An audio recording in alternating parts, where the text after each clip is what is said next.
মাটির গভীরে ছড়িয়ে আছে আধুনিক যুদ্ধে ব্যবহৃত সুরক্ষিত ঘাঁটি, পরমাণু অস্ত্রাগার ও গোপন কমান্ড সেন্টার। কিন্তু এসব কি সত্যি নিরাপদ?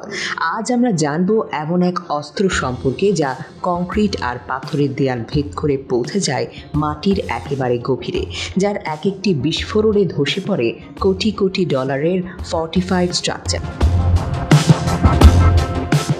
বাংকার বুস্টার বোমা কিভাবে কাজ করে, এবং সবচেয়ে বড় কথা, কোন কোন দেশের কাছে আছে এই বিধ্বংসী অস্ত্র? এসব প্রশ্ন অনেকের মাথায় এখন ঘুরপাক খায়। বাংকার বুস্টার হলো এমন এক ধরনের বোমা যা সাধারণ বোমার মতো ওপর থেকে বিস্ফোরিত হয় না, বরং এটি টার্গেটের উপর পড়ে শক্ত ভূস্তর ভেদ করে গভীরে ঢুকে পড়ে। তারপর নির্দিষ্ট গভীরতায় বিস্ফোরিত হয়ে নিচের গোপন স্থাপনাগুলো ধ্বংস করতে পারে।